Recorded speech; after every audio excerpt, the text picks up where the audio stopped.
जजमान घर पे नहीं है क्या? प्रणाम पंडित जी। सदा सुहागन रहो, घर में सुख समृद्धि बनी रहे। जजमान दिखाई नहीं दे रहे हैं। वो नहीं है, डॉक्टर के पास गए हैं। अच्छा एक काम करिए, बहुत दूर से आ रहे हैं, एक गिलास पानी मिल जाता तो अच्छा रहता। ठीक है पंडित जी।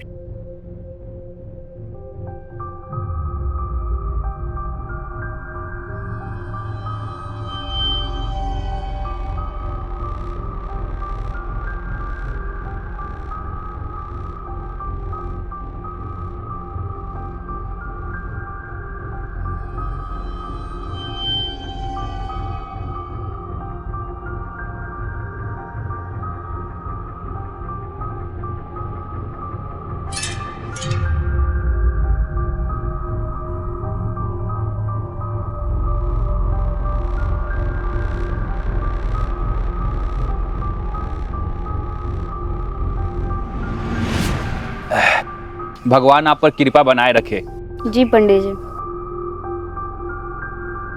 जजमान की तबीयत ठीक नहीं रहती है क्या? नहीं पंडित जी, इधर कुछ दिनों से सर में दर्द और देह में थकावट बहुत ज्यादा रहता है।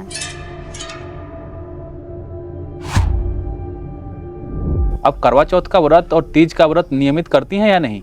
नहीं पंडित जी। यही तो होता है जब महिलाएं धर्म और परंपरा से अपना मुंह मोड़ लेती है। भगवान के मर्जी के विरुद्ध जाकर कोई सुख शांति नहीं पा सकता। आपके पति बार बार बीमार पड़ रहे हैं, ये सब उसी का नतीजा है।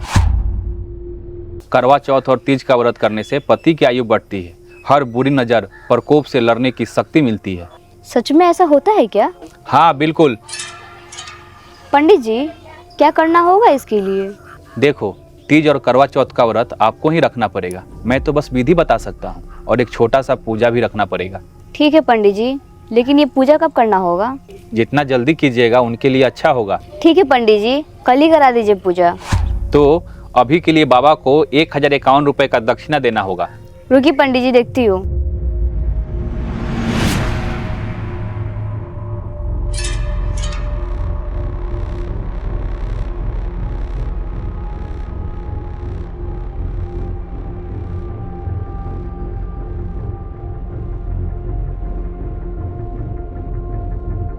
पंडित जी 501 रुपया रखिए, अगली बार पूजा करवाने आइएगा ना तो बाकी का दक्षिणा आपको मिल जाएगा। ठीक है देवी जी, एक काम और करिए आप।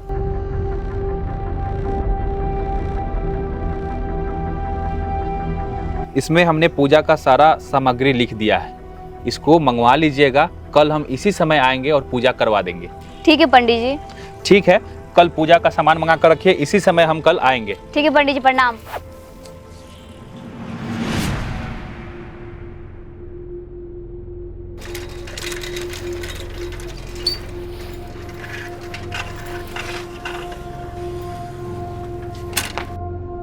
क्या जी, डॉक्टर साहब ने क्या कहा? कुछ नहीं, खान पान पर ध्यान देने के लिए बोले हैं और कुछ दवा दिए हैं। मैं ना आपके लिए पूजा रखी हूँ ताकि आप जल्द से जल्द ठीक हो जाए, और आपके लिए अब करवा चौथ और तीज का व्रत भी रखूंगी। एक पंडित जी आए थे, वही बता रहे थे तीज और करवा चौथ का व्रत करने से पति की आयु बढ़ती है। ये सब क्या बोल रही हो तुम? खैर ये सब छोड़िए, चलिए अंदर खाना खा लीजिए।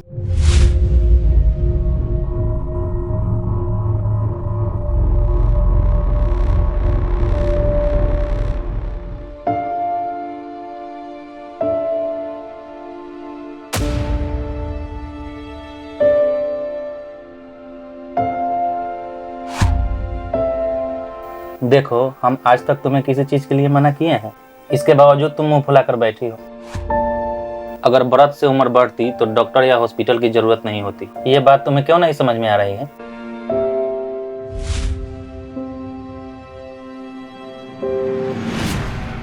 अगर व्रत के नाम पर भूखे रहने से उम्र बढ़ती तो सबसे ज्यादा गरीब लोग जीते, जिनको 2 वक्त की रोटी नसीब नहीं होती। लेकिन सच्चाई तो यह है कि भूख इंसान के शरीर को ही नहीं बल्कि उसकी सोच को भी कमजोर करता है। मेरे बात पर विश्वास नहीं है तो बंगाली चाची को देख लो, आज उनके पति इस दुनिया में नहीं है, जबकि चाची तीज त्योहार पूजा व्रत सब करती थी। तीज करवा चौथ के व्रत रखने से पति की उम्र बढ़ती तो कोई भी महिला विधवा नहीं होती। सदियों से महिलाओं को पूजा व्रत करने के लिए सिखाया गया और दूसरी तरफ उनकी आजादी छीन ली गई और स्तन टैक्स लिया। सोचो, जो समाज औरतों के शरीर पर टैक्स लेता हो उस समाज की मानसिकता कितनी घटिया रही होगी। अगर ऐसा बात है तो ये सब अब कहाँ होता है? अच्छा रुको।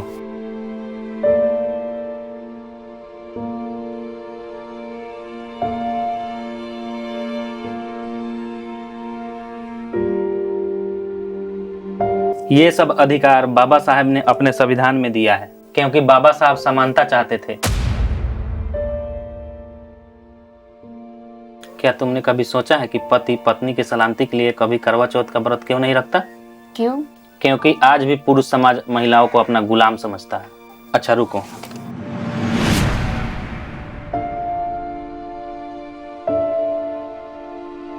ये लो पकड़ो, अब इसे जला दो। ये क्या बोल रहे हैं? पैसा को भला कौन जलाता है? तुम 100 रुपए के नोट नहीं जला सकती हो और उस पाखंडी के कहने पर हजारों रुपए के घी जला दोगी? देखो, इन सब से कुछ नहीं होता। आस्था के नाम पर वो पंडित सिर्फ तुमको ठगना चाहता है और कुछ नहीं।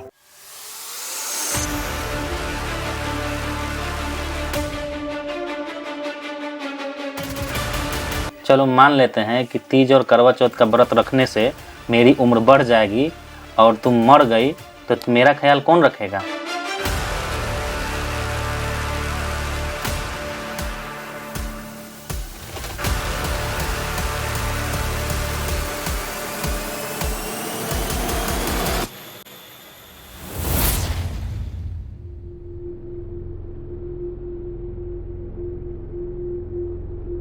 अरे ओ जजमान, बाहर आइए।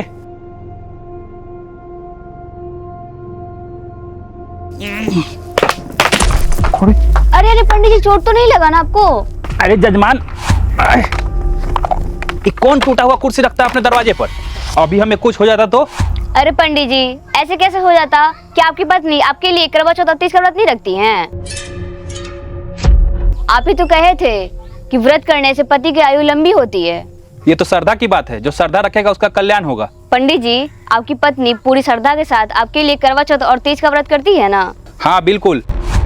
अच्छा ठीक है पंडित जी, रुकिए।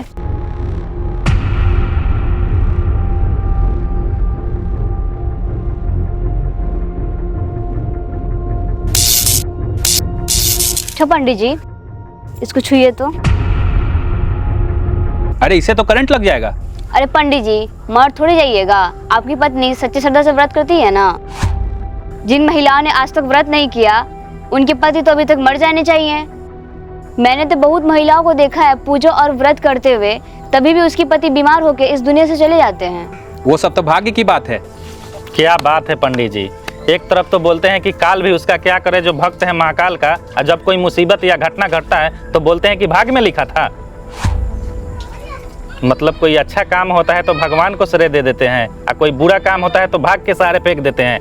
वाह पंडित जी, वाह वाह। अब समझ में आया, यही अधर्मी ने आपका दिमाग खराब किया होगा। आप महिलाओं को तो देवी के रूप में पूजा जाता है, सरस्वती और लक्ष्मी के रूप में पूजा जाता है, लेकिन आप समझ नहीं रहे हो। अगर ऐसी बात है तो पहले के जमाना में महिलाओं लोग से स्तन टैक्स क्यों लिया जाता था? हम महिलाओं को पढ़ने का अधिकार क्यों नहीं था? धर्मशास्त्र में क्यों लिखा गया महिला स्वतंत्र योग्य नहीं है? अरे जब बाबा साहब ने संविधान लिखकर हमें अधिकार दिया, तब तुम लोगों ने अपना धंधा चलाने के लिए इन महिलाओं को देवी, दुर्गा और सरस्वती का दर्जा देने लगे। इससे पहले मैं अपना मर्यादा भूल जाऊं, यहाँ से निकल जाइए। ठीक है। बाक्सर